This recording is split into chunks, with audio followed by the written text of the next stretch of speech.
ഒരു തവണ കഴിഞ്ഞ ക്ലാസ്സിന് കണ്ടിട്ടില്ല, അതിന്റെ മുന്നത്തെ ക്ലാസ്സിന് കണ്ടു. Okay. So, are you guys ready for the presentation?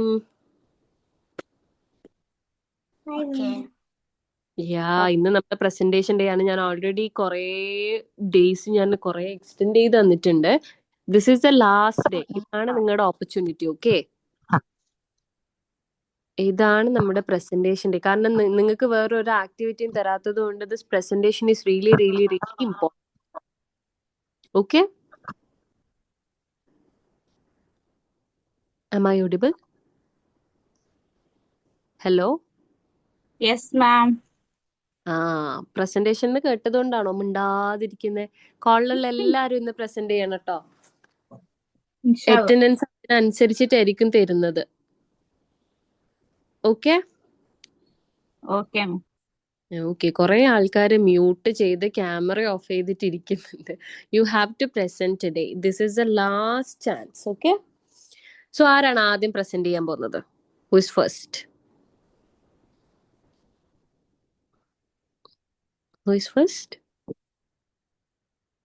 Topic ഒന്ന് നോക്കട്ടെ മിസ്സേ.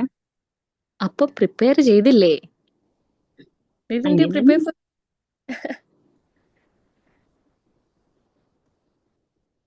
പ്രസന്റേഷന് മാർക്ക് ഉണ്ട് കേട്ടോ നിങ്ങൾക്ക്. ഞാൻ ഓൾമോസ്റ്റ് 1 മന്തിന് മേലെ ആയിട്ടുണ്ടാവും തന്നിട്ട് topics. Please keep that in mind. ഇതെന്താ ആരും സംസാരിക്കാത്തത്? അറ്റ്ലീസ്റ്റ് അൺമ്യൂട്ട് ചെയ്തിട്ട് you have to answer properly. ഞാൻ സംസാരിക്കുന്നുണ്ട് മിസ്സേ. Yes I can hear you. ഈ ഒറ്റ ഒരാൾ മാത്രമേ ഈ കോളിൽ ഇപ്പോഴുള്ളൂ. What about others? Okay. So let's start our presentation. I think Rayhanat can go first. കുറെ ആൾക്കാർ ലെഫ്റ്റ് അടിച്ചു പോകും, ഞാൻ നോട്ട് ചെയ്യുന്നുണ്ടേ. ടോപ്പിക് നോക്കട്ടെ. ഷുവർ. ടോപ്പിക് തന്നെ കാണാനില്ല.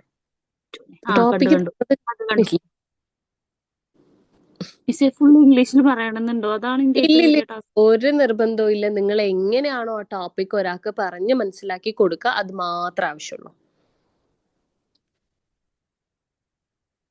Okay, so let's start. Rehana, it would be better if you turn on the camera and talk. കാരണം എനിക്ക് ബോഡി ലാംഗ്വേജിൽ നിങ്ങൾക്ക് ഫീഡ്ബാക്ക് തരണമെങ്കിൽ ഇറ്റ് വുഡ് ബി ബെറ്റർ.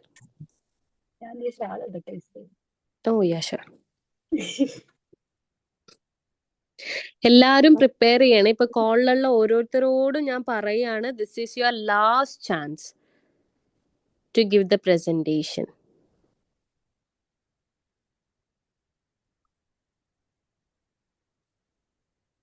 അഫ്നിത് ചോറ് തിന്നാണല്ലോ.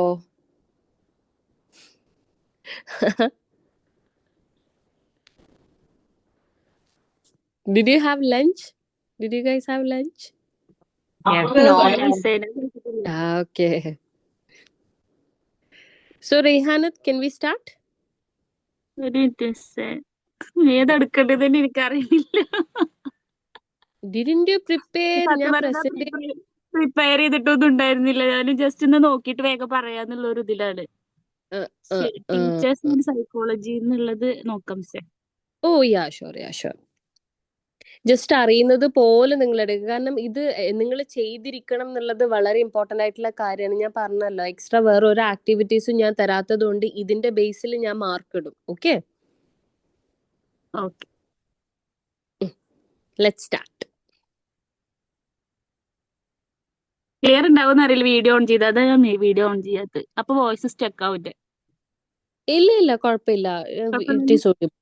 You can start. Okay sir.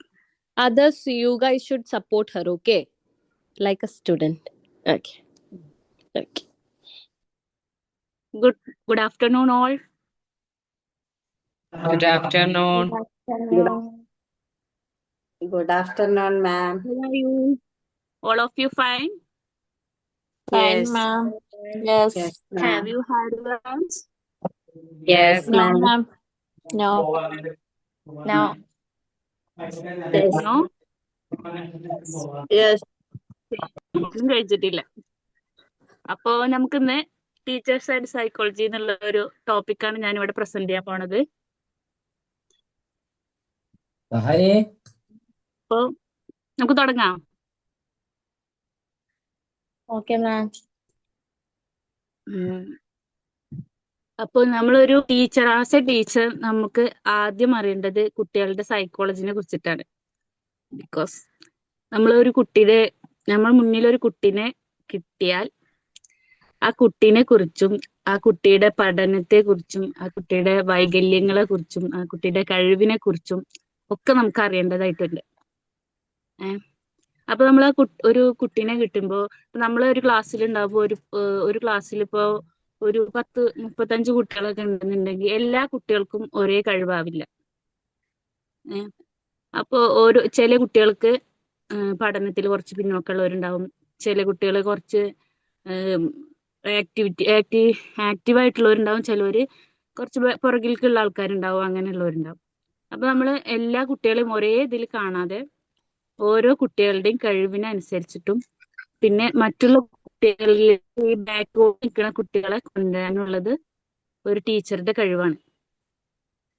അപ്പൊ നമ്മളൊരു ടീച്ചർ ആവുമ്പോൾ ഓരോ കുട്ടികളുടെ കുറവ് എന്താ മനസ്സിലാക്കി മറ്റു കുട്ടികളിലേക്ക് ആ കുട്ടീനെ എത്തിക്കാൻ വേണ്ടി നമ്മൾ എന്ത് ചെയ്യണം, കുട്ടീനെ ഒരു സ്ഥലത്ത് ഒതുക്കി ഇരുത്താൻ നമ്മൾ എന്തൊക്കെ ചെയ്യണം, അതൊക്കെ നമ്മൾ ആദ്യം തന്നെ മനസ്സിലാക്കിയിരിക്കണം. പിന്നെന്താ, ഒരു കുട്ടി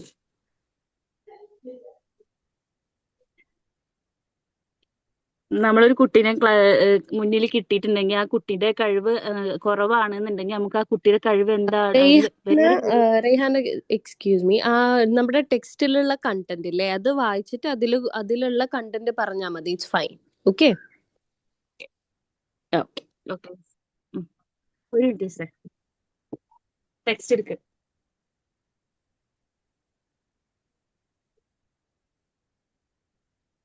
Others, please be prepared for the presentation. Okay. Text book content ആക്കി വെച്ചിട്ട് വേണം നമ്മൾ ക്ലാസ് എടുക്കാനേ. ഓക്കെ. ഞാൻ സത്യം പറഞ്ഞ പെട്ടെന്ന് കേറിയതാണ്.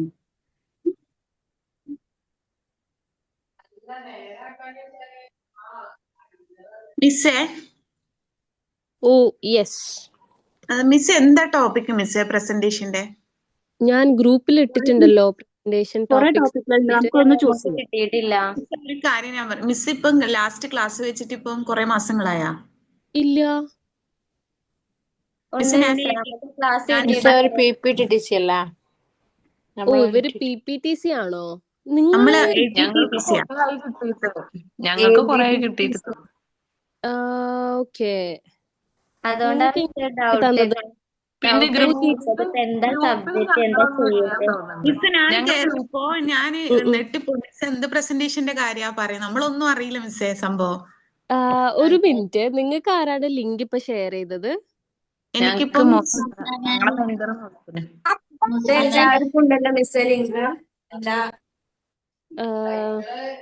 MTTC 2-ക്കാണ് ഞാനിപ്പം ലിങ്ക് മെയിൻ ആയിട്ട് ഷെയർ ചെയ്തേക്കുന്നത്. PPTCക്ക് share ചെയ്തിട്ടുണ്ടായിരുന്നോ?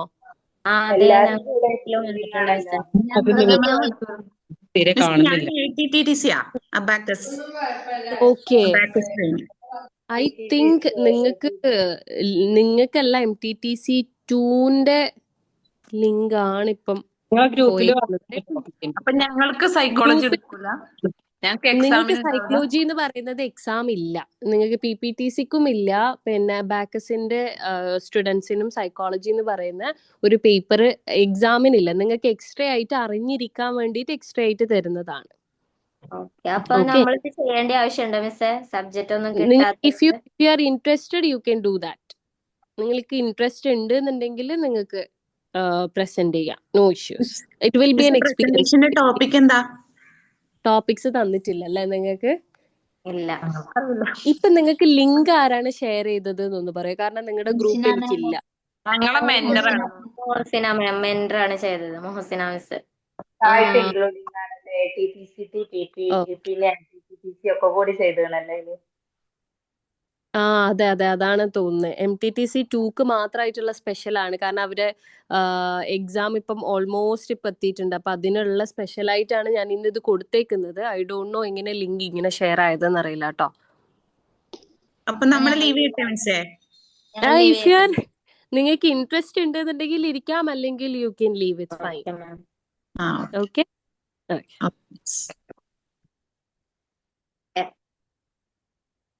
So Rehan, are you ready?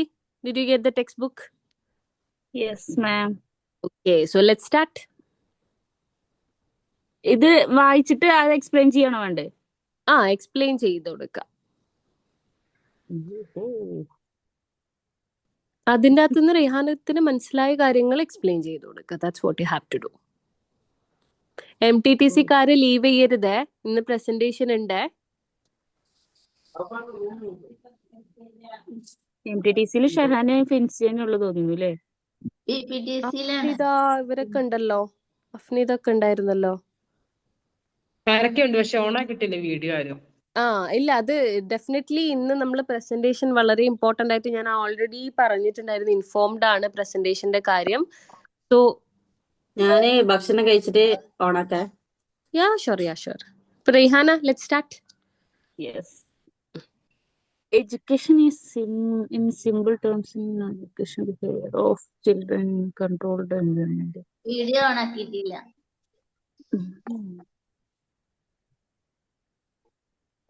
Okay. As the teacher is really expected to experience mistakes. Miss, ഞാന് ഈ രണ്ടാമത്തെ പാരഗ്രാഫ് ഏകദേശം ഞാൻ പറഞ്ഞ ടോപ്പിക് തന്നെയല്ലേ? അതെ അതാണ് ഞാൻ പറഞ്ഞത്. ജസ്റ്റ് അതൊന്ന് വായിക്കും കൂടി ചെയ്ത് കഴിഞ്ഞു കഴിഞ്ഞാൽ ആ കണ്ടന്റ് അവിടെ ഇതായി. മിസ്സേ, As the teacher ഇപ്പൊ topic is very often expected to do. Teachers and Psychology, page number 69.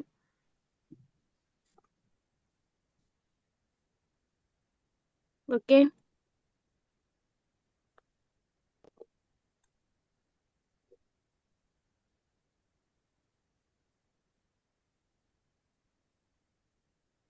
Audio of ആണ്. As the teacher is very often expected to deal a group of students. She has to know the psychology of the group as well as psychology of the individual in the group and the influence of the group on the individual. ഇനിയിപ്പോ ഇതെങ്ങനെ പറയും?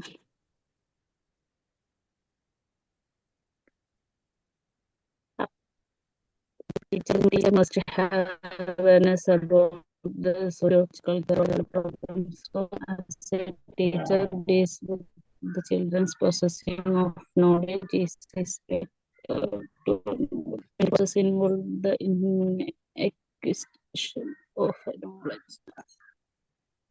Miss, ഇനി ഞാൻ ആദ്യം ഇതൊക്കെ പറയും വേണോ വായിച്ചതിന് ശേഷം? പ്രസന്റേഷൻ ടോപ്പിക് ഞാൻ തന്നിട്ട് 1 month ആയിട്ടോ.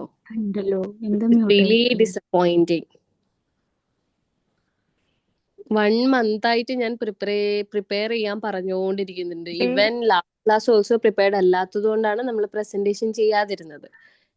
Others who are going to present today, please be prepared. Okay.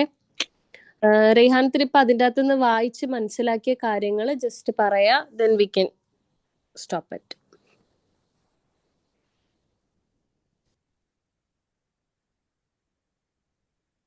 You're not audible. Sound വരുന്നില്ലല്ലോ. I think you are.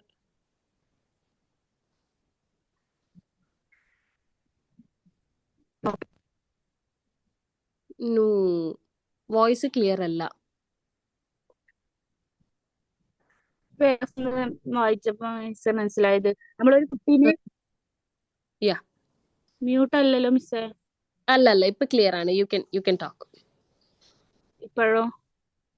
Yeah, now it is audible. You can start. അപ്പൊ ഞാൻ ആദ്യം പറഞ്ഞ അതേ സംഭവം തന്നെ. നമ്മളൊരു കുട്ടി ഒരു ഗ്രൂപ്പ് ആയിട്ട് ഒരു ഗ്രൂപ്പിൽ ഒരു കുട്ടീനെ നമ്മൾ ഓരോ കുട്ടീനെയും നമ്മൾ ഇൻഡിവിജ്വൽ ആയിട്ട് മനസ്സിലാക്കിയിട്ട് വേണം കുട്ടികൾക്ക് ക്ലാസ് എടുക്കാനും അവരുമായിട്ട് അവരായിട്ട് ഇടപഴകാനും നമ്മൾ അവരെ ഓരോ കാര്യങ്ങൾ ചെയ്തു നോക്കാനൊക്കെ. നമ്മൾ ഒരു ഗ്രൂപ്പ് ആക്കിയിട്ട് ഇപ്പൊ കുട്ടികളെ തിരിച്ചിട്ടുണ്ടെങ്കിൽ ആ ഗ്രൂപ്പിലും ഓരോ കുട്ടികളിലെയും നമ്മൾ ഇൻഫ്ലുവൻസ് ചെയ്തിട്ട് അവരുടെ പ്രത്യേക സ്വഭാവങ്ങളായാലും അവരുടെ പ്രത്യേക പെരുമാറ്റങ്ങളായാലും നമ്മൾ മനസ്സിലാക്കിയിട്ട് വേണം ആ കുട്ടിക്ക് നമ്മൾ അറിവ് അങ്ങനെ കൊടുക്കാനും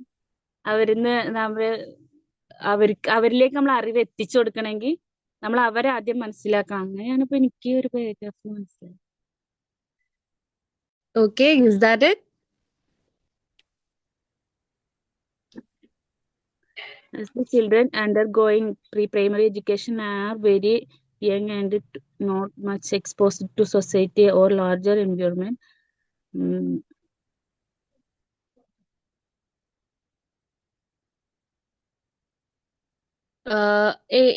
Anyone else? ആരെങ്കിലും റെഡി ആയിട്ടുള്ളതുണ്ടോ പ്രസന്റേഷന് വേണ്ടിയിട്ട്? Reyhana, you can take time. I think educational സൈക്കോളജിനെ കുറിച്ച് പറയാൻ പറ്റുമോ? ഓഫ് കോഴ്സ് നിങ്ങളുടെ ടോപ്പിക്, നിങ്ങൾ ചൂസ് ചെയ്ത topic you can present it right now. Okay, ഞാനിപ്പോ പ്രിപ്പയർ ചെയ്താണ്. മുന്നേ ഒരു പ്രാവശ്യം നോക്കി വെച്ചിട്ടുണ്ടായിരുന്നു, പിന്നെ കുറെ പ്രാവശ്യം ക്ലാസ്സിൽ കയറാത്തോണ്ട് അങ്ങനെ വിട്ടു പോയതാണ്. ഇല്ല കുഴപ്പമില്ല. എടുത്തതാ.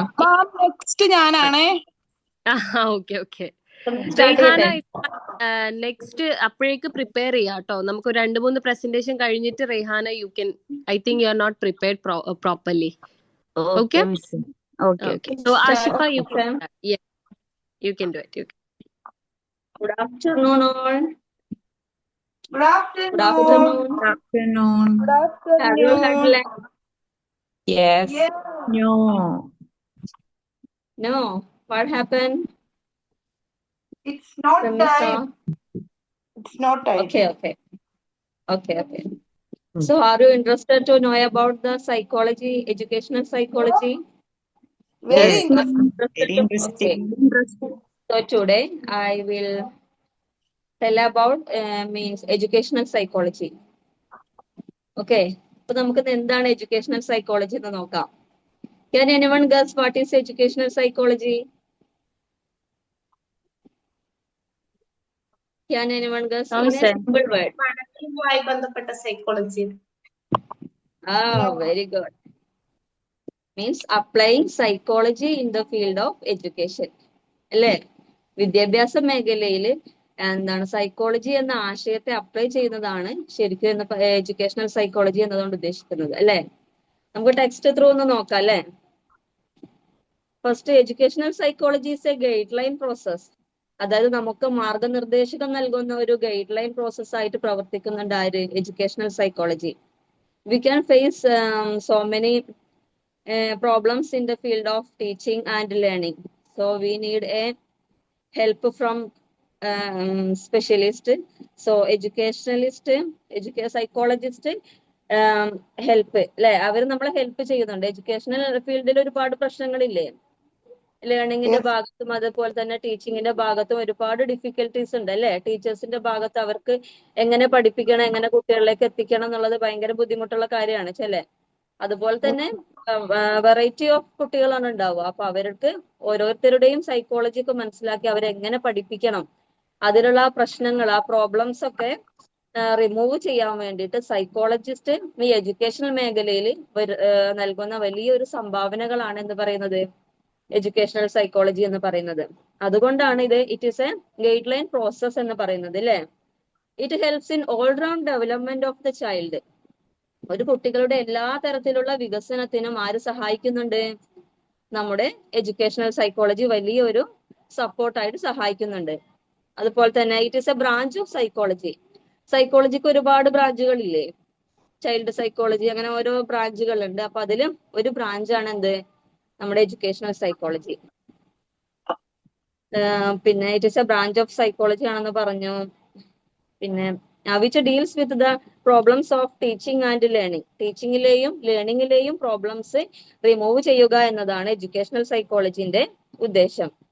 അതുപോലെ it helps to understand the gifted learners and learning disabilities, അല്ലെ? അതായത് ഗിഫ്റ്റഡ് സ്റ്റുഡൻസ് ഉണ്ടാവും. എല്ലാ മക്കളും ഒരുപോലെ ആയിരിക്കില്ലല്ലോ. ചില മക്കൾക്ക് എക്സ്ട്രാ കഴിവുകളും മറ്റ് കാര്യങ്ങളൊക്കെ ഉണ്ടാവും. അതേ സംബന്ധിച്ച് ചില കുട്ടികൾക്ക് വളരെ വീക്കായിട്ടുള്ള കുട്ടികൾ ഉണ്ടാവും, അക്ഷരങ്ങൾ കണ്ടാൽ തിരിച്ചറിയാത്തതും എങ്ങനെ ബിഹേവ് ചെയ്യണം എന്ന് പോലും അറിയാൻ കഴിയാത്ത ഒരുപാട് കുട്ടികൾ ഉണ്ടാവും അല്ലേ? അപ്പൊ അവരുടെ ഇടയിലുള്ള ഡിസേബിലിറ്റീസും അതുപോലെ തന്നെ അവരുടെ ഇടയിലുള്ള അച്ചീവ്മെന്റ്സും മനസ്സിലാക്കാനും നമ്മളെ എന്താണ് എഡ്യൂക്കേഷണൽ സൈക്കോളജി, അതായത് സൈക്കോളജിയുടെ ഒരു അപ്ലിക്കേഷൻ മൂലം നമുക്കിത് പെട്ടെന്ന് മനസ്സിലാക്കി എടുക്കാൻ കഴിയും. അതായത് ഇപ്പൊ ഗിഫ്റ്റഡ് ലേണേഴ്സ് ആണെങ്കിൽ അവർ ഐഡന്റിഫൈ ചെയ്യുകയും അവരുടെ കഴിവിനനുസരിച്ച് ഭാവിയിലേക്ക് അവരെ മുന്നോട്ട് സപ്പോർട്ട് ചെയ്യാനും, അതേപോലെ ലേണിംഗിൽ ഡിസേബിലിറ്റി ഉള്ള മക്കളാണെങ്കിൽ അവരുടെ ഡിസേബിലിറ്റി എവിടെയാണ് എന്ന് മനസ്സിലാക്കിയിട്ട് അവരൊന്നും കൂടി പുഷ് ചെയ്തിട്ട് മുന്നിലേക്ക് കൊണ്ടുവരാനും നമ്മളെ എഡ്യൂക്കേഷണൽ സൈക്കോളജി ഹെൽപ്പ് ചെയ്യുന്നുണ്ട്. പിന്നീട് നമ്മൾ സിമ്പിൾ ആയിട്ട് പറയുകയാണെങ്കിൽ educational psychology means applying psychology in the field of education and it is a guideline process or it is a branch of psychology ആണെന്ന് പറയാം. അതേപോലെ it helps to understanding the difficulties in learning and teaching also, and it helps to understand the learning disabilities and achievements of the children. അങ്ങനെ അതൊക്കെ മനസ്സിലാക്കാൻ വേണ്ടിയിട്ടാണ് നമ്മൾ എന്ത് ഉപയോഗിക്കുന്നത്, എഡ്യൂക്കേഷണൽ സൈക്കോളജി നമ്മളെ സഹായിക്കുന്നുണ്ട്. അതിനുശേഷം topics of interest within educational psychology, അതായത് എഡ്യൂക്കേഷണൽ സൈക്കോളജി എന്നത് വിഷയത്തെ ഇൻട്രസ്റ്റിംഗ് ആയിട്ടുള്ള മേഖലകൾ നമുക്ക് എന്തൊക്കെയാണെന്ന് നോക്കാം. അതായത് in today's complex educational system, educational psychologist are work with educators, administrators, teachers and students to learn more about how to help people learn best. It includes, അതായത് ഇന്നത്തെ എഡ്യൂക്കേഷണൽ സിസ്റ്റം വളരെയധികം കോംപ്ലക്സ് ആണ് അല്ലേ? ഇന്നത്തെ ആധുനിക വിദ്യാഭ്യാസം കുറച്ച് കോംപ്ലക്സ് അല്ലേ? അപ്പൊ എഡ്യൂക്കേഷണൽ സൈക്കോളജിസ്റ്റ് എഡ്യൂക്കേറ്റേഴ്സുമായിട്ടും അതുപോലെ തന്നെ അഡ്മിനിസ്ട്രേറ്റേഴ്സുമായിട്ടും ടീച്ചേഴ്സുമായിട്ടൊക്കെ ചർച്ച ചെയ്തിട്ട് അവർക്ക് വേണ്ട ഹെൽപ്പ് എങ്ങനെ അവരെ ബെസ്റ്റ് ആക്കി എടുക്കാം എന്നുള്ളതൊക്കെയാണ് ഇന്നത്തെ എഡ്യൂക്കേഷണൽ സൈക്കോളജിസ്റ്റിന്റെ ഇൻട്രസ്റ്റിംഗ് ആയിട്ടുള്ള മേഖലകൾ. അതിൽ ഒന്നാമത്തെ വരുന്നത് educational technology, looking at how different type of technology can help student learn. അതായത് different type of learning technology അല്ലേ? ഇന്ന് പല പല ലേണിംഗ് ടെക്നോളജി ഇല്ലേ? Only text book based learning അല്ലല്ലോ ഇപ്പൊ നമ്മൾ നടത്തുന്നത്. അതായത് വെർച്വൽ മീറ്റിംഗ്, അതേപോലെ സെമിനാർ, വെബിനാർ, സിംബോ, അങ്ങനെ ഒരുപാട് ക്ലാസ്സുകൾ, സ്മാർട്ട് ക്ലാസ് റൂം. അപ്പോൾ നല്ല ഒരു മെത്തേഡ് പ്രകാരം ക്ലാസ് എടുക്കുന്ന ഒരു രീതി, അതായത് എഡ്യൂക്കേഷണൽ ടെക്നോളജിയാണ് ഇതിൽ ഉദ്ദേശിക്കുന്നത്. മനസ്സിലാവുന്നുണ്ടോ? ഓക്കെ. വെർച്വൽ ലേണിംഗ്, അതേപോലെ smart class room, projector, videos ഒക്കെ വെച്ചിട്ട് നമ്മൾ കുട്ടികളെ പഠിപ്പിക്കുന്നില്ലേ? അതൊരു എക്സാമ്പിൾ ആണ് എഡ്യൂക്കേഷണൽ ടെക്നോളജിക്ക്. ദെൻ നെക്സ്റ്റ് വരുന്നത് instructional design, designing learning materials അല്ലേ? ഇന്നിപ്പോ നമ്മുടെ മോണ്ടിസോറി ഒക്കെ പഠിക്കുന്നവരാണ്. അതേപോലെ ഡിസൈനിങ് ലേണിംഗ് മെറ്റീരിയൽസ്, നല്ല അട്രാക്റ്റീവ് ആയിട്ടുള്ള ലേണിംഗ് മെറ്റീരിയൽസ് വെച്ചിട്ട് മക്കളെ പഠിപ്പിക്കാം. നമ്മൾ ഓൺലി ടെക്സ്റ്റ് ബുക്ക് ബേസ്ഡ് അല്ലാതെ അവർക്ക് ഇൻട്രസ്റ്റിംഗും അട്രാക്റ്റീവും ആയിട്ടുള്ള ഇൻസ്ട്രുമെന്റ്സ് ഉപയോഗിച്ചിട്ട് അവരെ പഠിപ്പിക്കാൻ വേണ്ടിയിട്ട് ഉള്ളത് ഡിസൈൻ ചെയ്യുക എന്നതാണ് രണ്ടാമത്തത്. Then special education, helping students who may need specialised instruction. അതായത് ചില കുട്ടികൾക്കൊക്കെ കുറച്ചുകൂടെ സ്പെഷ്യൽ ആയിട്ട് എഡ്യൂക്കേഷൻ കൊടുക്കേണ്ടി വരും അല്ലേ? ചിൽഡ്രൻ വിത്ത് ഡിസേബിലിറ്റി ഉള്ളവർക്കും അതുപോലെ ചെറിയ വീക്ക്നെസ് ഉള്ളവരെയും അവരെയൊക്കെ ഒന്നും കൂടെ കെയർ ചെയ്തിട്ട് അവർക്ക് സ്പെഷ്യൽ എഡ്യൂക്കേഷൻ കൊടുക്കുക. Then curriculum development, creating curriculum can maximise learning in organisation learners. അതെന്താന്ന് എനിക്ക് കറക്റ്റ് ആയിട്ട് അറിയില്ല മിസ്സേ. കരിക്കുലം ഡെവലപ്മെന്റ് എന്ന് പറഞ്ഞാൽ അതായത് നല്ലൊരു കരിക്കുലം ഡെവലപ്പ് ചെയ്യുക, അതായിരിക്കും. ഒരു കരിക്കുലത്തിനെ മാക്സിമം അതിന്റെ പരമാവധിയിലേക്ക് എത്തിക്കുക, നല്ലൊരു കരിക്കുലം ഡെവലപ്മെന്റ് ചെയ്യുക എന്നതാണ് നാലാമത്തത്. Then organisational learners, studying how people learn organisational settings. അതിനുശേഷം gifted learners, helping students who can identified gifted learners. നേരത്തെ പറഞ്ഞില്ലേ നമ്മൾ ഗിഫ്റ്റഡ് ലേണേഴ്സ് ഉണ്ടാവുമെന്ന്. അപ്പൊ അവരുടെ നമ്മുടെ സ്കൂളിലൊക്കെ വളരെയധികം ചുരുക്കം ഗിഫ്റ്റഡ് ലേണേഴ്സ് ഒക്കെ ഉണ്ടാവും.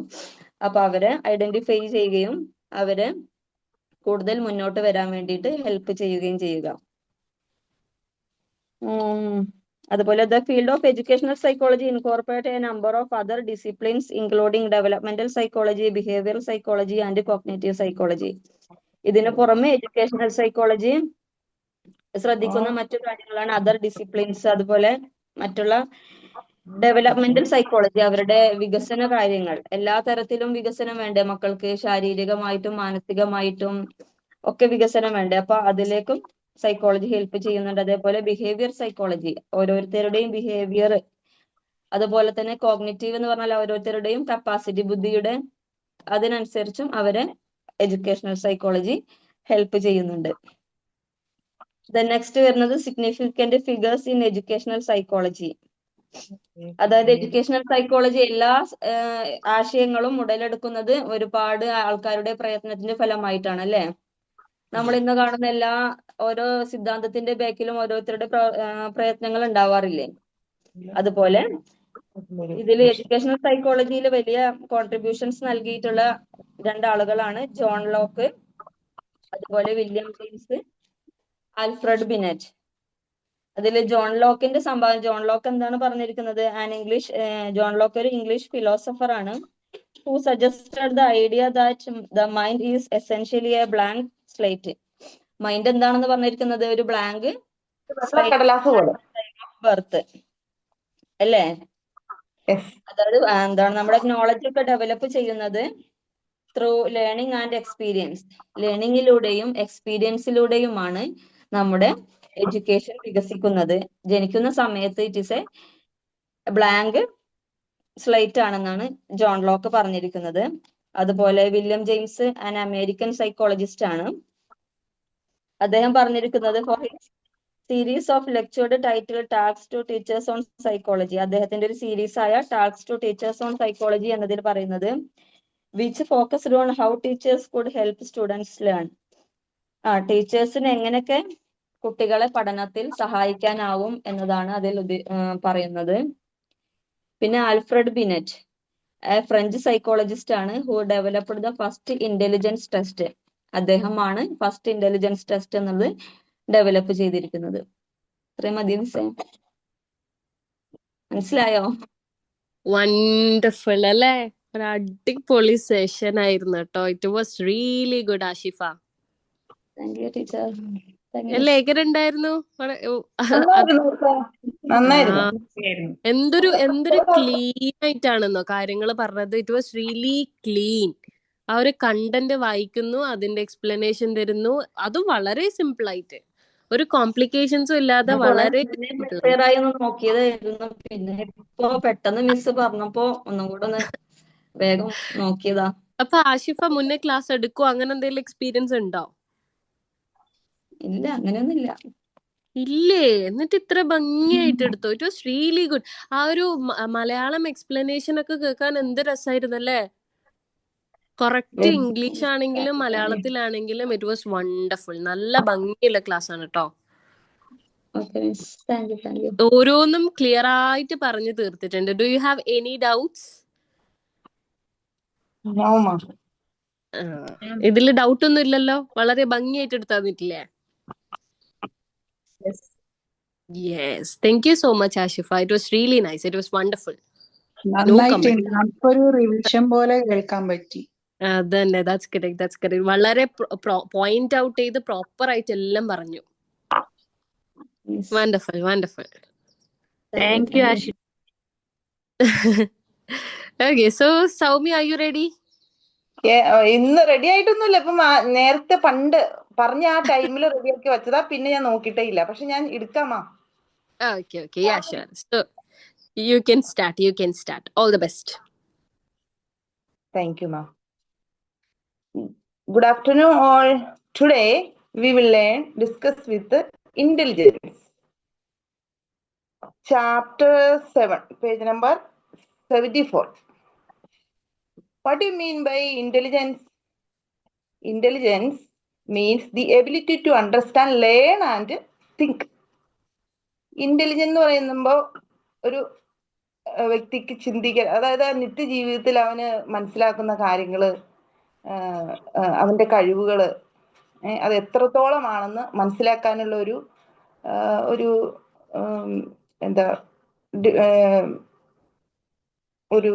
എന്താ മാം കഴിവ് ആണ് ഇന്റലിജൻസ്. ഒരു ടേമാണ് ശരിക്കും intelligence. Intelligence consist A set of cognitive skill or abilities including abstract thinking and reasoning, problem solving, ability to understand complex ideas, ability to accurate knowledge, ability to learn from experience and adapt to the changing environment. ഇതൊക്കെയാണ് intelligence ഉൾക്കൊള്ളുന്നത്. എന്ന് വെച്ചാൽ നമുക്കൊരു problem എങ്ങനെ solve ചെയ്യാം, അത് നമ്മുടെ IQ അനുസരിച്ചിരിക്കും. ഇന്റലിജൻസ് മീൻസ് IQ ആണ്. ഇന്റലിജൻസ് കോഷ്യന്റ് ആണ്. IQ stands for intelligence quotient. നമുക്ക് ഒരു ലൈഫിൽ ഉണ്ടാകുന്ന ഒരു പ്രോബ്ലം എങ്ങനെ സോൾവ് ചെയ്യാം, അത് നമുക്ക് ബിലോ ഒരു ഇന്റലിജൻസ് ഉള്ള പേഴ്സൺ ആണ് ഒരു ആക്യുറേറ്റ് ആയിട്ട് നമുക്ക് പ്രോബ്ലം സോൾവ് ചെയ്യാൻ കഴിയുക. അല്ലാത്തവർ നമുക്ക് മറ്റുള്ളവരുടെ സഹായം ആവേണ്ട വരും. പിന്നെ അബ്സ്ട്രാക്ട് തിങ്കിങ് ആൻഡ് റീസണിങ്, പെട്ടെന്ന് നമുക്ക് ഒരു ഡിസിഷൻ എടുക്കണമെങ്കിൽ നമുക്ക് മിനിമം ഒരു IQ വേണം. Ability to understand complex ideas, പിന്നെ ഒരു ബിസിനസ് ഫീൽഡിലോ അല്ലെങ്കിൽ ജോബ് ഓറിയന്റഡ് ആയിട്ടുള്ളൊക്കെ ഒരു കാര്യങ്ങളിലൊക്കെ നമുക്ക് കോംപ്ലക്സ് ആയിട്ടുള്ള ഐഡിയകളൊക്കെ മനസ്സിലാക്കി നമ്മുടെ കഴിവുകൾ തെളിയിക്കണമെങ്കിൽ നമുക്ക് ഇന്റലിജൻസ് കൂടിയേ തീരും. Ability to accurate knowledge, ability ഉണ്ടെങ്കിൽ മാത്രമേ നമുക്ക് ഒരു ആക്യുറേറ്റ് നോളജ് നേടിയെടുക്കാൻ സാധിക്കൂ. ഇതൊക്കെയാണ് അതിൽ ഉൾപ്പെടുന്നത്. ഇനി ഡീറ്റെയിൽ ആയിട്ട് നമ്മൾ intelligence IQ means intelligence quotient എന്ന് വെച്ചാൽ നമുക്ക് ഡീറ്റെയിൽ ആയിട്ട് പഠിക്കാം. Intelligence quotient is the ratio of the individual's mental age to his or her real chronological age is years multiplied by 100 എന്ന് വെച്ചാൽ അത് ഡീറ്റെയിൽ ആയിട്ട് ബോർഡിൽ എഴുതി കാണിക്കാമേ. ബോർഡ് നിങ്ങൾക്ക് കാണാൻ പറ്റുന്നുണ്ടോ? ഞാനൊരു ബ്രെയിനിന്റെ പിക്ചർ ആണ് ഇതിൽ വെച്ചിരിക്കുന്നത്. ബ്രെയിനിന്റെ പിക്ചർ കാണാൻ പറ്റുന്നില്ല അല്ലെ? ഇന്റലിജൻസ് എന്ന് പറയുമ്പോൾ നമ്മുടെ ചിന്തയും എല്ലാം ബ്രെയിനിലാണല്ലോ ഒതുക്കുന്നത്. ബ്രെയിൻ ഇതാണ്. ബ്രെയിനിന്റെ പിക്ചർ കാണാൻ പറ്റുന്നുണ്ടോ? പിക്ചർ കാണാൻ പറ്റുന്നുണ്ട്, ചെറുതായിട്ട് കാണുന്നുണ്ട്. IQ ടോപ്പിക് ഓഫ് ഒരു മിനിറ്റ്, മഷി ഒന്നോടെ റെഡി ആയിക്കൊണ്ട് വരട്ടെ.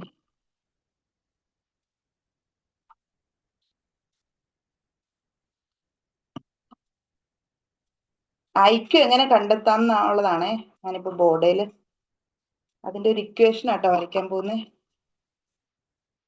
IQ equal mental age. Mental age എന്ന് പറഞ്ഞാൽ എന്താ ഉദ്ദേശിക്കുന്നത് അറിയാമോ? മാനസിക വികാസം അല്ല, അതായത് ഒരു കാര്യത്തെ അവൻ ഉൾക്കൊള്ളുകയും അവൻ നേരിടുകയും ചെയ്യാനുള്ള ഒരു മാനസിക പക്വത. അങ്ങനെ മലയാളത്തിൽ ടേമൊക്കെ മനസ്സിലാക്കാൻ പെട്ടെന്ന് പക്വത എന്ന് മനസ്സിലായി. അതാണ് മെന്റൽ ഏജ് കൊണ്ട് ഉദ്ദേശിക്കുന്നത്. And divide by chronological age.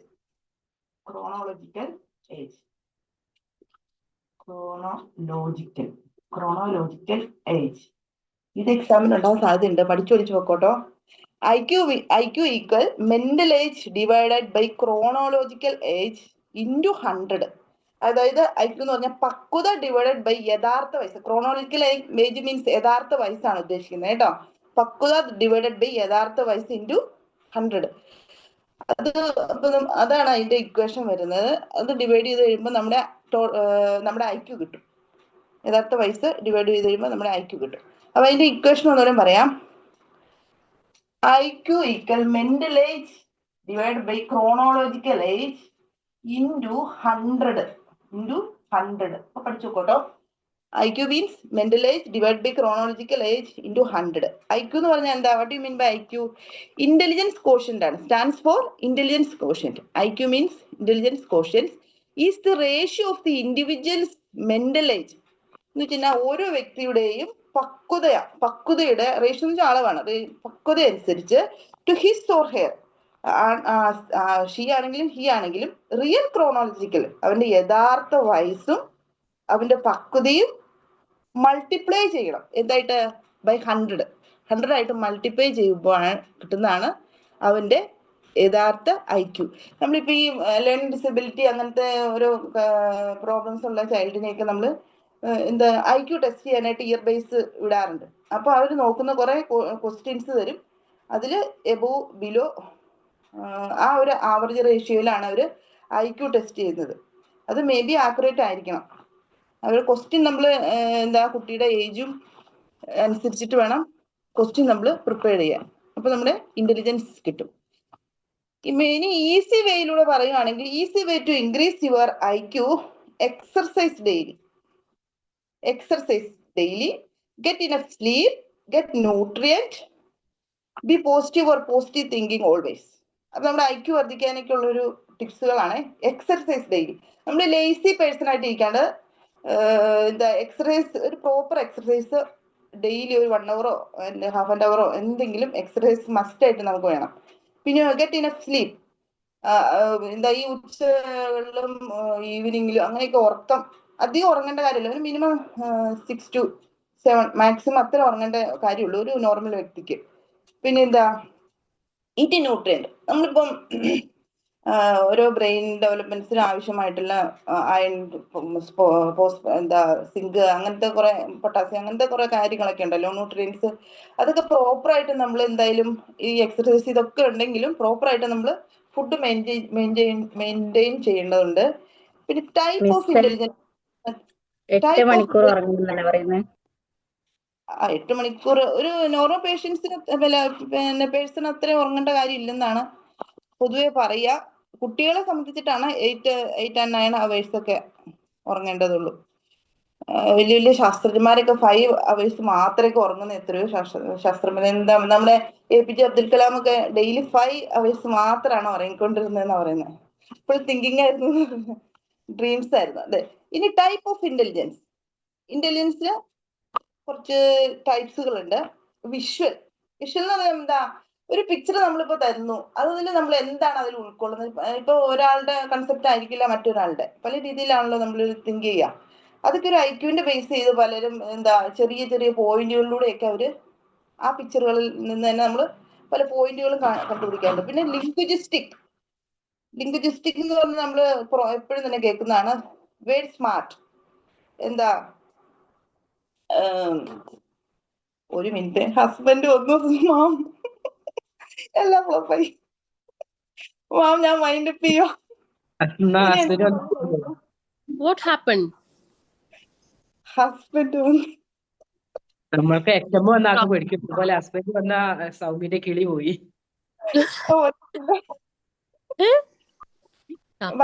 ക്ലാസ്സിലാണെന്ന് പറയൂ. ക്ലാസ് എടുക്ക നാണം വന്നതാ? അല്ല, ഹസ്ബൻഡ് വന്നിട്ടുണ്ടേ. ഓ, okay okay okay okay okay. ആ ഗ്യാപ്പിൽ ഞാൻ റൂം ലോക്ക് ചെയ്തിട്ടിരുന്നേ.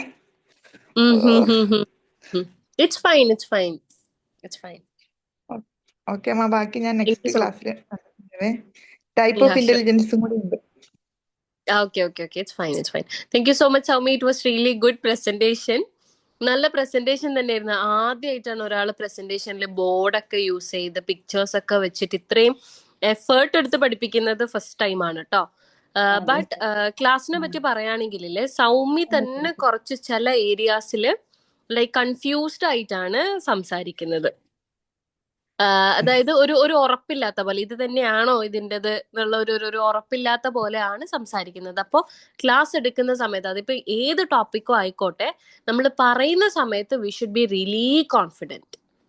ഓക്കെ, എന്ത് പറയുകയാണെങ്കിലും അതിൽ നമ്മൾ അത്രയും കോൺഫിഡൻസ് കാണിച്ചിരിക്കണം. We have to show that confidence.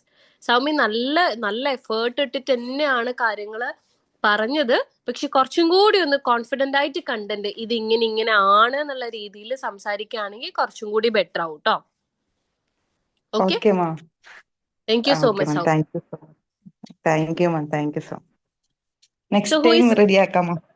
It's fine. അത് ഇനിയുള്ള ക്ലാസ്സിൽ ഇനിയിപ്പോ എവിടെയെങ്കിലും സെഷൻ ഒക്കെ എടുക്കാൻ പോകുന്ന സമയത്ത് ഒന്ന് ശ്രദ്ധിച്ചാൽ മതി. കാരണം നമ്മളിങ്ങനെ നമുക്ക് തന്നെ ഉറപ്പില്ലാത്ത രീതിയിൽ പറയുമ്പം കേൾക്കുന്നവർക്ക് അതിലും കൺഫ്യൂഷൻ വരാനുള്ള ചാൻസ് ഉണ്ട്. നമ്മുടെ കോൺഫിഡൻസ് നഷ്ടപ്പെടും. എസ്പെഷ്യലി ചെറിയ കുട്ടികളാവുമ്പോ അതെങ്ങനെയാണ് അവർ പെർസീവ് ചെയ്യാന്നുള്ളത് നമുക്ക് പറയാൻ പറ്റില്ല. നമ്മൾ ഇതാണ് നല്ല ഉറപ്പിച്ച് പറഞ്ഞാലേ അത് അവര് കംപ്ലീറ്റ് ആയിട്ട് ഉള്ളിലേക്ക് എടുക്കുള്ളൂ. ഓക്കെ, അപ്പൊ ഇനി ക്ലാസ് എടുക്കുന്ന സമയത്ത് ആ ഒരു കോൺഫിഡൻസ് ലെവല് കൂട്ടുക. ഓക്കെ, ബൂസ്റ്റ് ചെയ്യാം. You are taking it good. നല്ല രീതിയിൽ ക്ലാസ് എടുക്കുന്നുണ്ട്. ഒരു കോൺഫിഡൻസ് മാത്രം ഒന്ന് ബിൽഡ് ചെയ്താൽ മതി.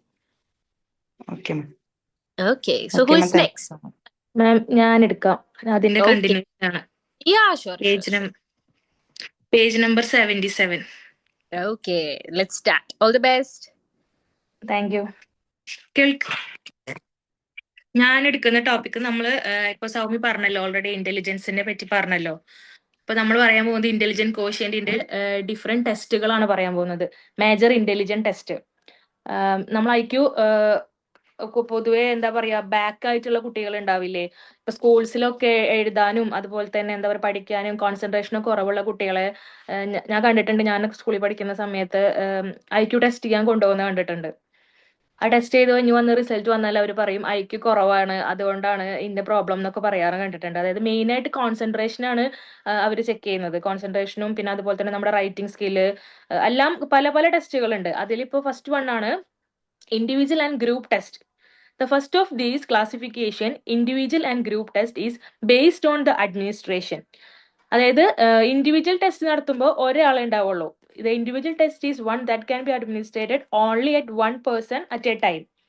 During World War I, rapid and mass classification of army personnel was required and such tests could not fulfill these needs. അതായത് വേൾഡ് വാർ 1 സമയത്ത് ഈ ക്ലാസ് എന്താ പറയാ ആർമി പേഴ്സൺസ് ഒക്കെ ഇത് ടെസ്റ്റ് റിക്വയർ ചെയ്തപ്പോൾ അവർക്ക് ഈ എന്താ പറയാ ഇൻഡിവിജ്വൽ ടെസ്റ്റ് കൊണ്ട് അവരുടെ നീഡ്സ് ഫുൾഫിൽ ചെയ്യാൻ പറ്റില്ല.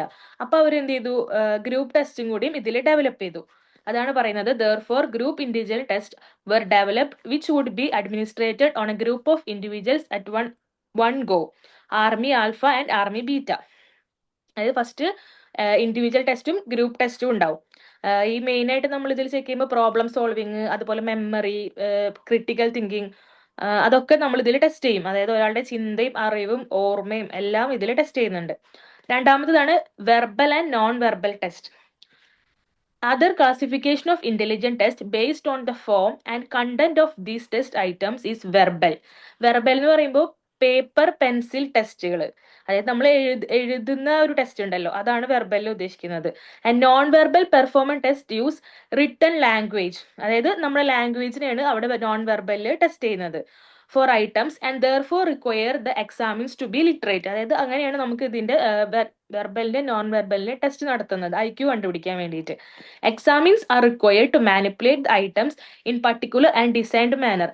എക്സാംസ് ഒരു പർട്ടിക്കുലർ ആയിട്ടുള്ള അവരൊരു മാനർ ക്രിയേറ്റ് ചെയ്തിട്ട് അതിലായിരിക്കും കണ്ടക്ട് ചെയ്യുന്നുണ്ടാവുക. Hence such test can be effectively administrated on illiterates, children and adult person.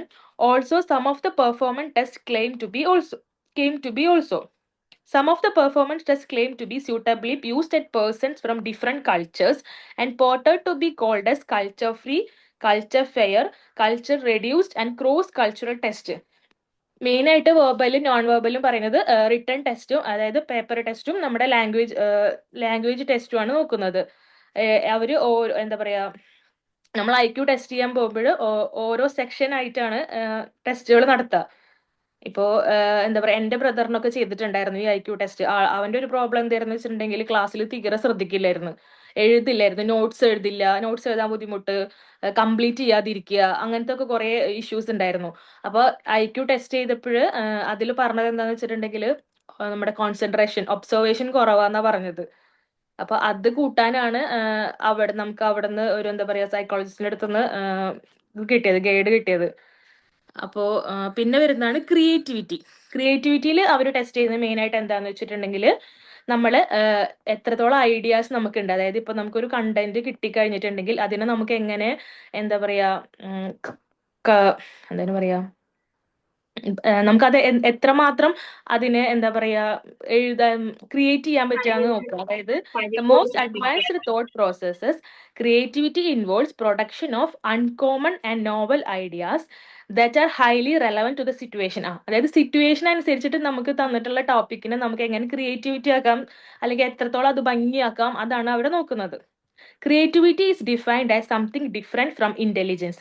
അത് ക്രിയേറ്റിവിറ്റി എന്താ പറയാ ഇന്റലിജൻസിനായിട്ട് ഡിഫറെന്റ് ആണ്.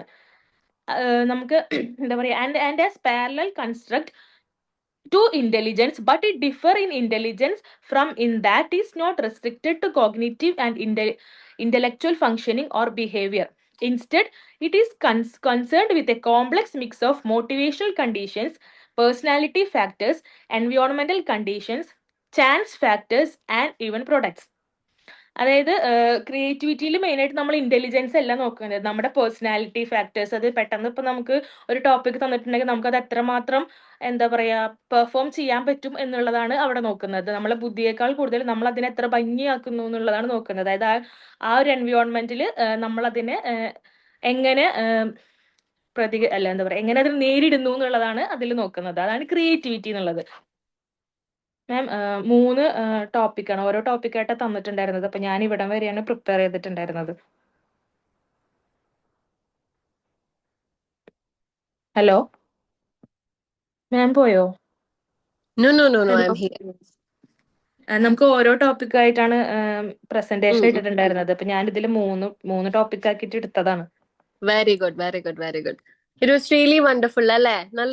നല്ല എക്സ്പ്ലനേഷൻ ആയിരുന്നു കേട്ടോ. അതിന്റെ കൂടെ നമ്മുടെ റിയൽ ലൈഫ് ഇതും കൂടി നമ്മൾ ആഡ് ചെയ്യുമ്പം നമുക്ക് കുറച്ചും കൂടി മനസ്സിലാക്കാൻ ഈസി ആയിരിക്കും. റിയൽ ലൈഫ് എക്സ്പീരിയൻസ് ബ്രദറിന്റെ കാര്യം കുറച്ച് ഇപ്പോഴല്ല, ഇപ്പൊ ആള് ഡിഗ്രി ഫൈനൽ ഇയർ ആയി. പക്ഷെ എനിക്ക് 5th സ്റ്റാൻഡേർഡ് ആ ഒരു ടൈമിലായിരുന്നു, ഭയങ്കര വീക്ക് ആയിരുന്നു. അപ്പൊ എനിക്ക് ഓർമ്മയുണ്ട് ഹോസ്പിറ്റലിൽ കൊണ്ടുപോയിട്ട് നമ്മൾ IQ ടെസ്റ്റ് ചെയ്യണമെന്ന് സ്കൂളിൽ നിന്ന് അവർ എഴുതി തന്നിട്ട് നമ്മൾ ആ പേപ്പറും കൊണ്ട് സൈക്കോളജിസ്റ്റിന്റെ അടുത്ത് പോയിട്ട് ടെസ്റ്റ് ചെയ്തിട്ടുണ്ടായിരുന്നു. അപ്പൊ ആ പോയിന്റ് വൈസ് നോക്കുമ്പോ എനിക്ക് കറക്റ്റ് ആ ഒരു പോയിന്റ് അറിയില്ല പറയാൻ, എത്രയെന്ന് ഓർമ്മയില്ല. ആ ഒരു ഇതുണ്ടല്ലോ, ഇപ്പൊ നേരത്തെ സൗമി പറഞ്ഞല്ലോ mental age by chronological into 100, ആ ഒരു റേഷ്യോ വെച്ചിട്ട് പോയിന്റ് നോക്കിയിട്ട് പറഞ്ഞിട്ടുണ്ടായിരുന്നു IQ കുറവാണ്, അതായത് കോൺസെൻട്രേഷൻ കുറവാന്നാ പറഞ്ഞിട്ടുണ്ടായിരുന്നത്. ആൾക്ക് എഴുതാനും മൊത്തത്തിൽ പെട്ടെന്ന് ശ്രദ്ധ ഡിസ്ട്രാക്റ്റഡ് ആയി പോകും, അതുകൊണ്ടാണ് ഓർമ്മ നിൽക്കാത്തതെന്ന് പറഞ്ഞത്. അല്ലാതെ ബുദ്ധി ഇല്ലാതെ അല്ല, ആളുടെ ശ്രദ്ധ ഇല്ലാതെയായിരുന്നു. ശ്രദ്ധ കുറവ് കൊണ്ടാണ് ക്ലാസ്സിൽ ഇങ്ങനെ ഇരിക്കുന്നതെന്ന് പറഞ്ഞിട്ടുണ്ടായിരുന്നു. അതന്നെയാണ് ബെസ്റ്റ് എക്സാമ്പിൾ. എന്തിനാണ് നമ്മൾ ഈ ഇന്റലിജൻസ് ടെസ്റ്റ് ചെയ്യുന്നത്, എന്തിന്റെ ബേസിലാണ് ചെയ്യുന്നത് എന്നുള്ളതിന്റെ ബെസ്റ്റ് ഒരു എക്സ്പീരിയൻസ് ആണ് ആളിപ്പോ പറഞ്ഞത്. സ്കൂളിൽ നിന്ന് കോൺസെൻട്രേഷൻ കുറവാണ് എന്ന് കണ്ടു, കറക്റ്റ് ആയിട്ട് മെമ്മറി ഇല്ല, ഐ മീൻ പ്രോപ്പർ ആയിട്ട് നിൽക്കുന്നില്ല എന്നുള്ളത് എല്ലാം പഠിക്കുന്നുണ്ടാവും, പക്ഷെ എക്സാം പേപ്പർ വരുമ്പോ അതിൽ ഒന്നും ഉണ്ടാവില്ല. ഈ പ്രായത്തിൽ ചെയ്യാൻ പറ്റുമോ? ഒന്നും എഴുതുന്നുണ്ടാവില്ല, ആ ഒരു ശ്രദ്ധ ഇല്ല.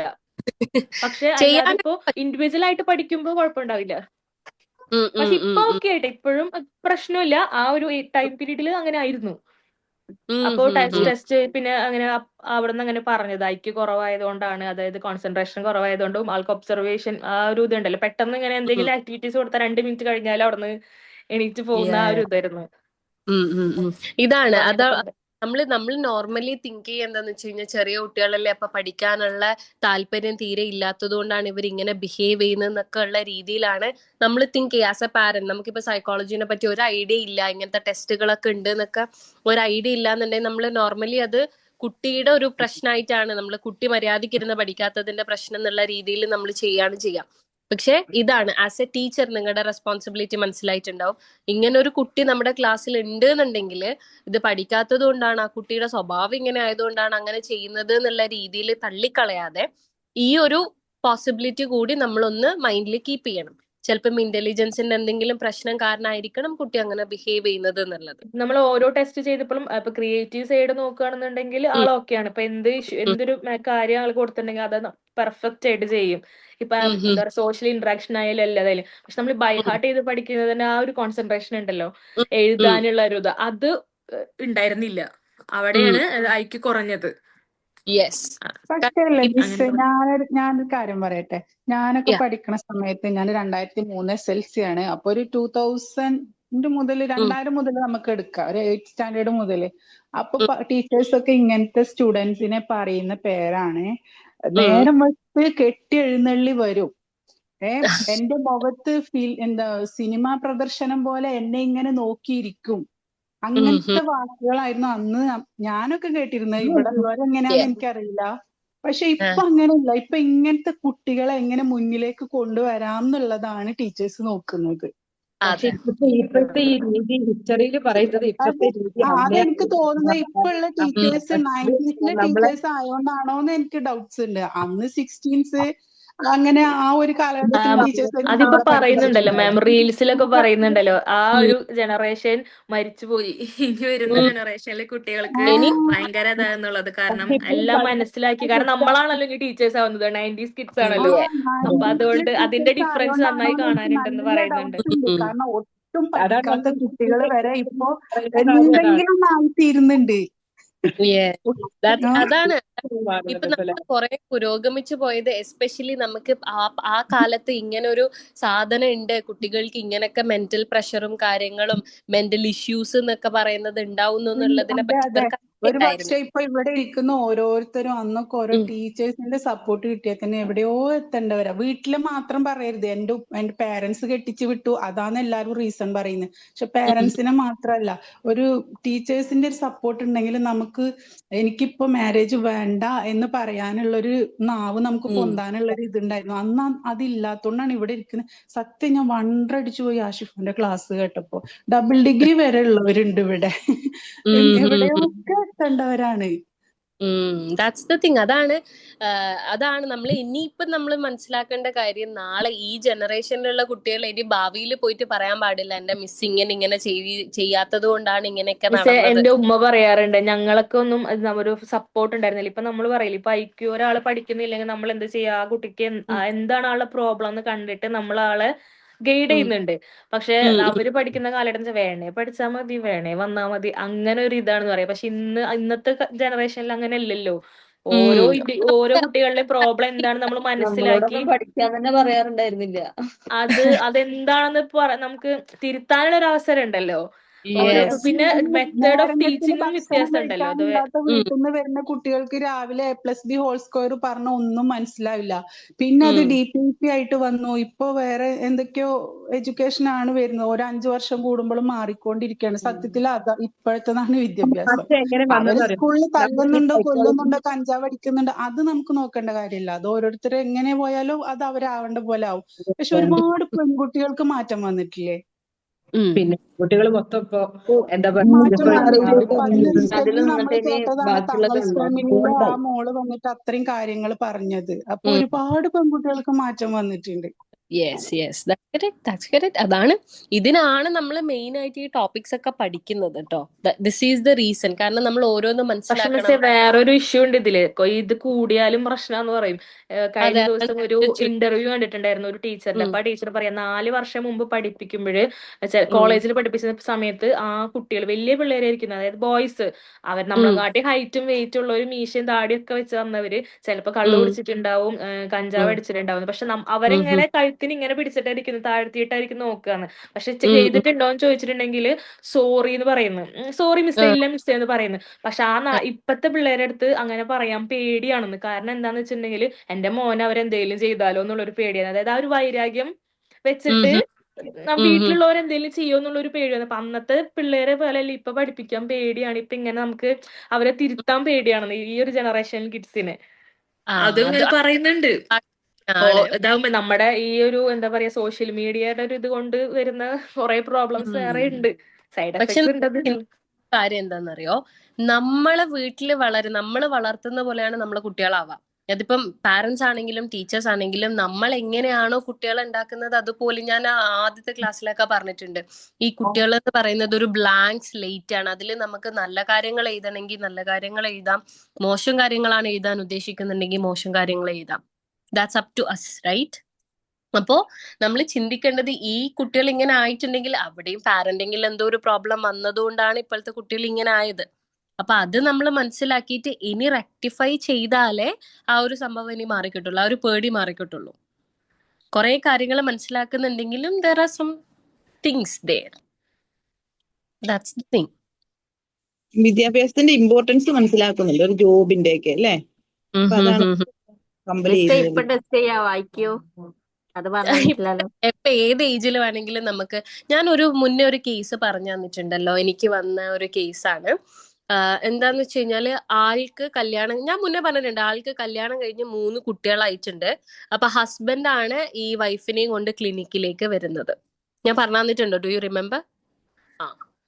ആള് ഇത്രയും ഏജ് ആയിട്ടും ആൾക്ക് ഒരു കുട്ടീനെ പോലെ ബിഹേവ് ചെയ്യുന്നു എന്നുള്ള ഒരു കംപ്ലൈന്റ് കൊണ്ടാണ് വന്നത്. സോ വി വേ ലൈക്ക് നമ്മൾ റിലേഷൻഷിപ്പിൽ സേഫ് ആയിട്ടുള്ള ആൾക്കാരുടെ അടുത്ത് എപ്പോഴും നമ്മളൊരു കുട്ടി, നമ്മുടെ ഇന്നർ ചൈൽഡ് പുറത്തേക്ക് വരും എന്ന് പറയാം. അങ്ങനെ നമ്മളൊരു കുട്ടീനെ പോലെ ബിഹേവ് ചെയ്യും. അപ്പൊ നമ്മൾ ആ ഒരു രീതിയിലാണ് നോക്കിയതെങ്കിലും പിന്നെ നമ്മൾ കുറച്ച് ഡീപ്പർ ലെവലിലേക്ക് പോയപ്പോഴാണ് മനസ്സിലായത് ആൾക്ക് ഇന്റലിജൻസ് വളരെ കുറവാണ്. But she is married, she has 3 kids, she is handling A family.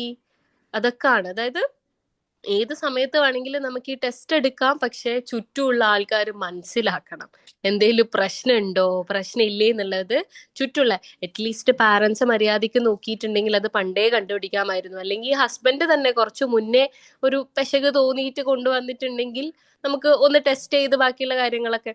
ഇതിപ്പം അങ്ങനത്തെ ഒരു സ്റ്റേറ്റ് കാര്യങ്ങളുണ്ട്. IQ സോറി ഇംപ്രൂവ് IQ നമുക്ക് കൂട്ടാൻ പറ്റുള്ളൂ. ഇംപ്രൂവ് ചെയ്യാന്ന് പറഞ്ഞു കഴിഞ്ഞാല് ഇന്റലിജൻസ് ഒരു ഫിസിക്കൽ ഫാക്ടർ ആയിട്ട് ഇപ്പോഴും കാണാറുണ്ട്. അതായത് നമ്മുടെ ബ്രെയിനിന്റെ സ്ട്രക്ചറിനനുസരിച്ചിട്ട് അല്ലെങ്കിൽ നമ്മുടെ ക്രോമസോമിന്റെ ഇതിനനുസരിച്ചിട്ടാണ് ഇന്റലിജൻസ് ഉണ്ടാവാന്നുള്ളതാണ് ഇതുവരെയുള്ള സ്റ്റഡീസ് പറയുന്നത്. പക്ഷെ ചില ആക്ടിവിറ്റീസിൽ കൂടി നമുക്ക് കുറച്ചും കൂടി ഇംപ്രൂവ്മെന്റ് കൊണ്ടുവരാൻ പറ്റും. നോട്ട് ലൈക്ക് ഭയങ്കര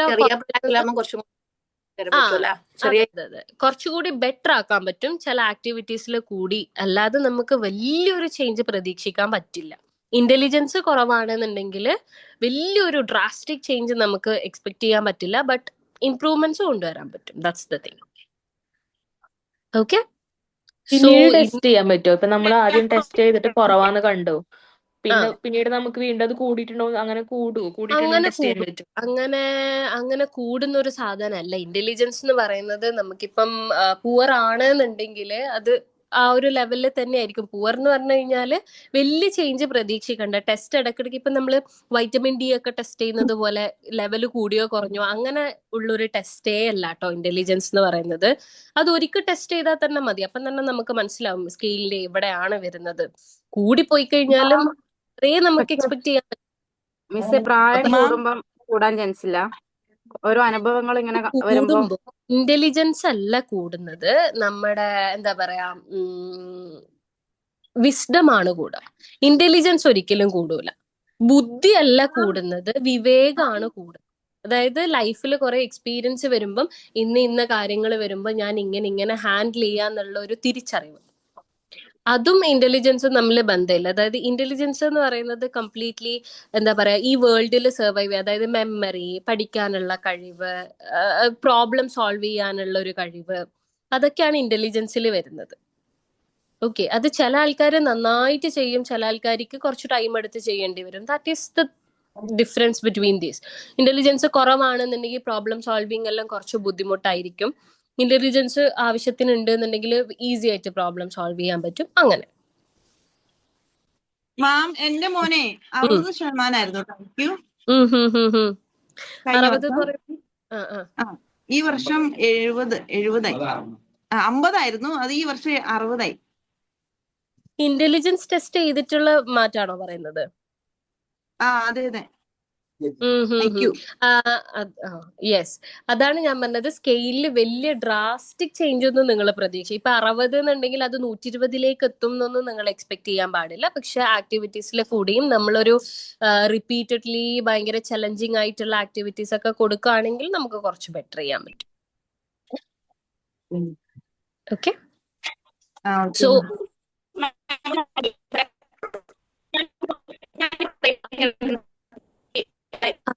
വോയിസ് ക്ലിയർ കേട്ടോ. സോറി.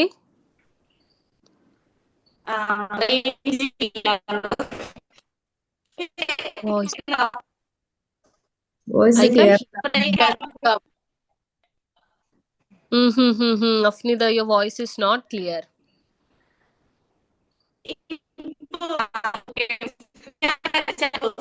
ചാറ്റ് ബോക്സിൽ ഇട്ടോ. അപ്പൊ പ്രസന്റേഷൻ ഇനി നമുക്ക് ബാക്കിയുള്ളവരത് നെക്സ്റ്റ് ക്ലാസ്സിൽ ആക്കേണ്ടി വരും കേട്ടോ. ഇന്ന് എടുത്ത ടോപ്പിക്സ് ഒക്കെ ക്ലിയർ അല്ലേ? പിന്നെ അയ്യോ, റെഡി ആണോ? Okay, let's do it. നിങ്ങൾക്ക് വേറെ ക്ലാസ് ഇല്ലല്ലോ? ഇല്ല, ക്ലാസ്സില്ല. Night join ആവണോ? അല്ലല്ല, ക്ലാസ് ഇല്ലല്ലോ ഇപ്പം. വേറെ ക്ലാസ് ഇല്ലല്ലോ. Okay, okay. You can continue, Shana. Okay. You can start. Yeah. Concept of IQ. Okay. What Okay. is IQ? You know, IQ is based on mental age, right? Mental age എന്താണെന്ന് അറിയാമോ നിങ്ങൾക്ക്? കേൾക്കുന്നില്ല? Yes, ഒരാളുടെ yes, you are audible. ഇതെന്താ ബാക്കിയുള്ളവരെന്താ support ചെയ്യാത്ത? You guys are not answering. No, ചോദിച്ചത് മനസ്സിലായില്ല ടീച്ചറെ. ഞാൻ അഫ്നിത എഴുതിയത് വായിക്കായിരുന്നു. ഈ ലെറ്റർ തലതിരിച്ച് എഴുതുന്നത് എന്തുകൊണ്ടാന്നാ ചോദിക്കുന്നത് അഫ്നിത. അത് ഞാൻ കണ്ടു. ഞാന് ഈ ഷാനന്റെ ക്ലാസ് കഴിഞ്ഞ് കഴിഞ്ഞാൽ ഞാൻ പറഞ്ഞുതരാം കേട്ടോ. ഷാന മിസ് എന്താ ചോദിച്ചതെന്ന് മനസ്സിലായിട്ടില്ല, പകുതിയെ കേട്ടിട്ടുള്ളൂ. മെന്റൽ ഏജ് അറിയാമോന്ന്? മെന്റൽ ഏജ് into 100 IQ പറയുന്നത്. ക്ലിയർ ആവുന്നില്ല ഷാനിന്റെ വോയിസ്. ക്ലിയർ ആവുന്നില്ല. സൗമി മ്യൂട്ട് ചെയ്താൽ മതി, അപ്പൊ ക്ലിയർ ആവും. Okay. ഷഹനെ, Saumy ഷഹനെ. Concept of IQ പഠിക്കും മുന്നേ നമ്മൾ മെന്റൽ ഏജ് എന്താന്ന് പഠിക്കണം ഫസ്റ്റ്. അപ്പൊ നമുക്ക് മെന്റൽ ഏജ് എന്താന്ന് നോക്കാം. ഓക്കെ. ഒരു കുട്ടിയുടെ മാനസിക ബുദ്ധി കണക്കാക്കുന്നത് സ്റ്റാൻഡർഡൈസ് ആയിട്ടുള്ള ഒരു ടെസ്റ്റിലൂടെയാണ്. ഒരേ പ്രായത്തിലുള്ള കുറച്ച് കുട്ടികളെ ടെസ്റ്റ് ചെയ്തു, ഇന്റലിജന്റ് ടെസ്റ്റ്. അപ്പൊ അതിൽ അവൻ എത്ര മാർക്ക് സ്കോർ ചെയ്തു എന്ന് നോക്കിയിട്ടാണ് ഒരു കുട്ടിയുടെ മാനസിക ഏജ്, മെന്റൽ ഏജ് നോക്കുന്നത്. സെയിം ഏജ് ആയിട്ടുള്ള കുറച്ച് കുട്ടികളെ ഒരു ടെസ്റ്റ് ചെയ്ത് നോക്കിയിട്ട് അതിൽ എത്ര ഉണ്ട് നോക്കും. അതിനെ ആസ്പദമാക്കിയിട്ടാണ് ഒരു കുട്ടിയുടെ മെന്റൽ ഏജ് കണക്കാക്കുന്നത്. ഇപ്പൊ ഒരു കുട്ടിക്ക് 14 വയസ്സാണെങ്കിൽ അത് ആ ഒരു കമ്പാരിറ്റീവ് ആയിട്ടുള്ള ഏജിലുള്ള കുട്ടികളെ എടുത്തിട്ട് ഒരു എക്സാം നടത്തും. അതിൽ എത്രയാ നോക്കിയിട്ട്, ആവറേജ് എത്രയാ നോക്കിയിട്ട് അതാണ് ആ കുട്ടിയുടെ മെന്റൽ ഏജും IQ ഒക്കെ കണക്കാക്കുന്നത്. Okay.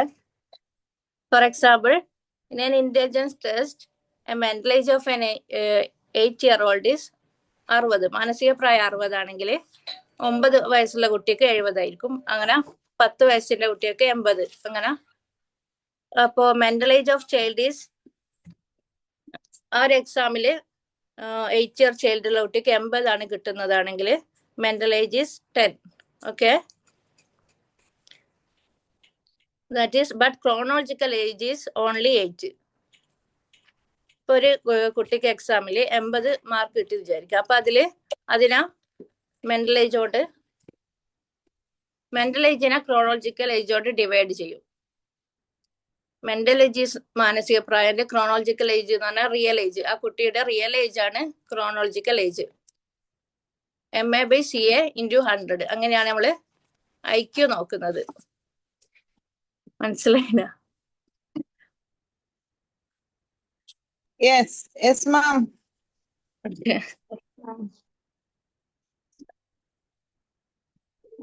Mental age refers to a score that is determined by comparing a child score with the scores obtained by a younger or older children in the norming group in an intelligence test. IQ means intelligent quotient. Buddhi Mabaram എന്ന് പറയും. IQ is first introduced by the German psychologist in 1912. Okay. IQ is nothing but that the number a person scores after taking one of the many standardized tests to measure the intelligence level of individuals. IQ എന്താണ്? ഒരു നമ്പറാണ്. നമ്മൾ length അതുപോലെ തന്നെ width എല്ലാം അളക്കുന്നില്ല, അതേപോലെ തന്നെ IQ നമുക്ക് അളക്കാൻ പറ്റും. ഒരു ടെസ്റ്റിലൂടെ മാത്രമാണ് എന്നുള്ളതാണ്. ഇപ്പൊ ഒരു കുട്ടിക്ക് the mental of age is a 10-year-old child is 12 years. On the basis of scores on an intelligence test, his IQ is calculated as 12/10 into 100. So IQ is 120.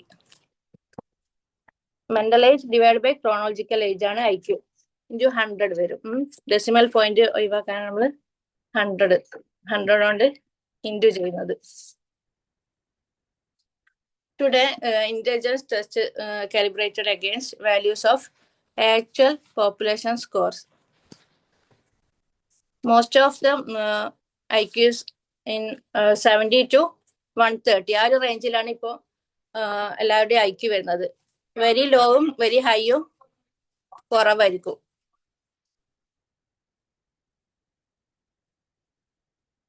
Very few people have very low and very high IQ. Most of them will be 70 to 130 ആ വരുന്നത്. Average ആയിട്ട് ഇപ്പൊ നമ്മൾ ഏകദേശം എല്ലാവരും നോക്കുമ്പോൾ 70-ന്റെയും 130-ന്റെ ആ ഒരു റേഞ്ചിലായിരിക്കും ഉണ്ടാവുക. 95% of the population score 70 and 130. So IQ നമ്മളിങ്ങനെ കാൽക്കുലേറ്റ് ചെയ്യുക. IQ is mental age divided by chronological age into 100 ആ വരുന്നത്. If MA is more than CA, IQ is more than 100. And IQ becomes less than 100 when the MA is less than the CA. Okay, thank you. Very good Shana, it was really good. നല്ല research ചെയ്തിട്ടുണ്ട് അല്ലേ? ഞാൻ മുന്നേ ക്ലാസ്സിൽ ഒന്ന് നോക്കിയിട്ട് പിന്നെ ഈ ഇപ്പൊ സെർച്ച് ചെയ്തിട്ട് എഴുതി വെച്ചത്. Very good, very good. അതാണ് ടെക്സ്റ്റിൽ ഇല്ലാത്ത കാര്യങ്ങളും ആള് കംപ്ലീറ്റ് ആയിട്ട് റിസർച്ച് ചെയ്തിട്ട് കുറെ കണ്ടന്റ് കൊണ്ടുവന്നിട്ടുണ്ട്. ലൈക്ക് ഇന്നത് മുതൽ ഇന്നത് വരെ എന്നൊക്കെ ഉള്ള ഒരു സംഭവം. And that was really good.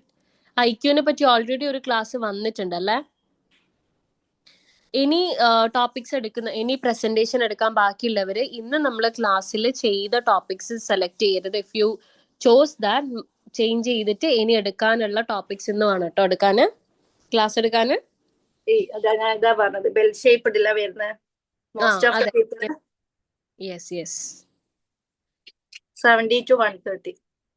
70 to 130 ആണ് വളരെ നോർമൽ ആയിട്ട് ഒരു മനുഷ്യൻ ഉണ്ടാവുന്ന IQ എന്ന് പറയുന്നത്. യെസ്. സോ 130ക്ക് മേലെ പോയി കഴിഞ്ഞു കഴിഞ്ഞാൽ അത് ഗിഫ്റ്റഡ് ആകും. 70ക്ക് താഴെ പോയി കഴിഞ്ഞാൽ മെന്റൽ റിട്ടാർഡേഷൻ എന്നുള്ള ഒരു കാറ്റഗറിയിലോട്ടാണ് കേട്ടോ പോവാ.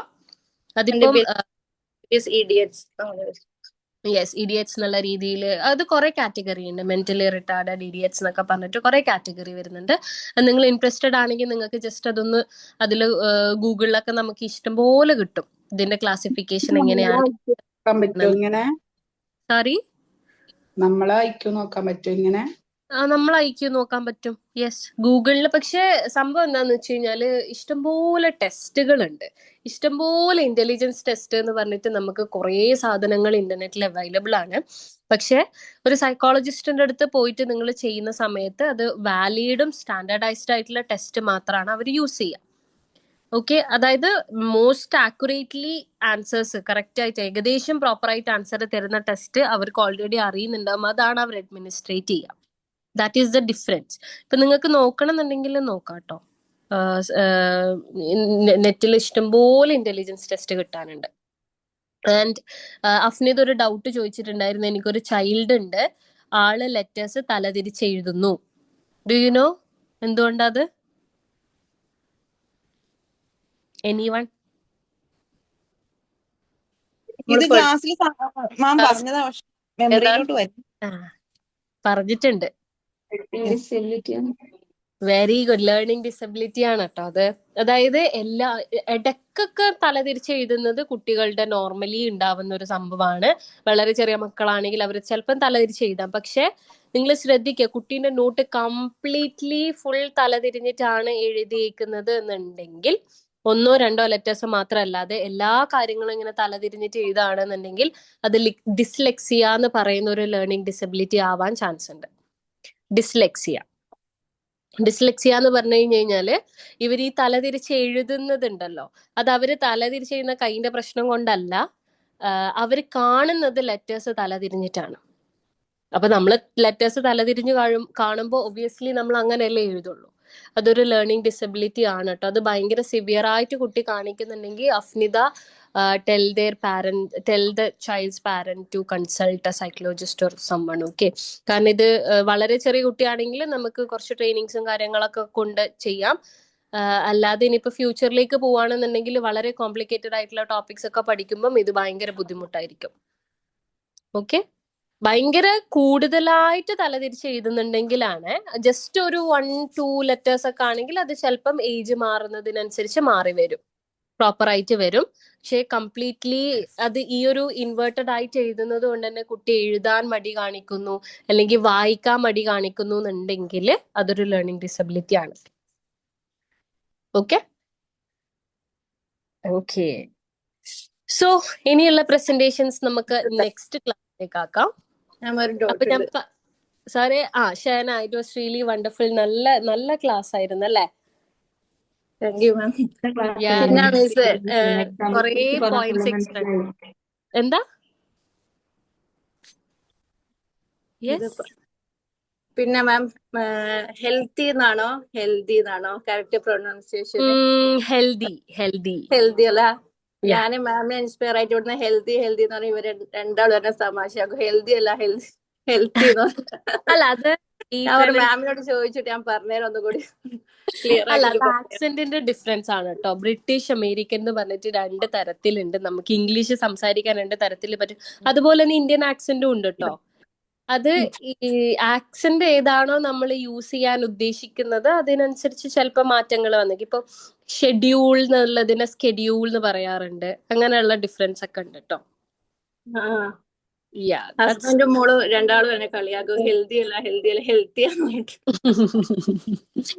അത് നിങ്ങളുടെ ഇതിനനുസരിച്ചിട്ടല്ല. മാമിനോട് ബോത്ത് ആർ റൈറ്റ്. ഹെൽത്തി എന്ന് പറയുന്നതും ഹെൽത്തി എന്ന് പറയുന്നതും ബോത്ത് ആർ റൈറ്റ്.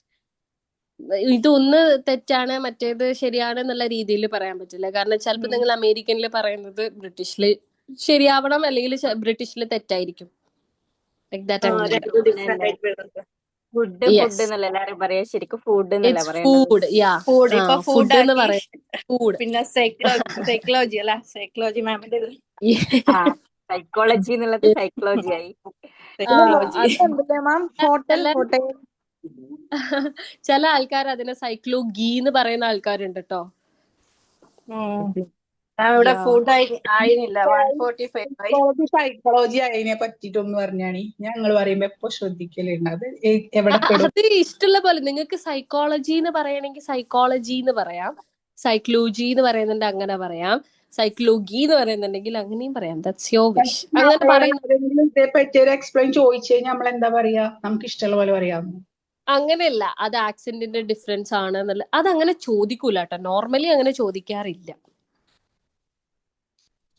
ദാറ്റ്സ് അതായത് പലതരത്തിൽ ഞാൻ പറഞ്ഞല്ലോ, ചിലപ്പോ ബ്രിട്ടീഷ് ആക്സെന്റിൽ കറക്റ്റ് ആയിട്ടുള്ളത് അമേരിക്കനിൽ തെറ്റായിരിക്കും. അങ്ങനെയുള്ള രീതി. അപ്പൊ അങ്ങനെയാണ് ഈ സൈക്കോളജിക്കൽ മൂവ്മെന്റ് എന്നുള്ള വാക്ക് വന്നിട്ടുണ്ട്. Psychological movement. Yes yes yes. സൈക്ലോഡിക്കലോ അങ്ങനെ പറയൂലേ? അല്ല, ഓരോ കമന്റ്സ് ഒക്കെ കണ്ടിട്ടില്ലേ? അത് കുറച്ച് ഓവറാക്കി പറയുന്നതാണ്. സൈക്കോളജിക്കൽ എന്ന് പറയും. So thank you so much guys, thank you so much for your time and next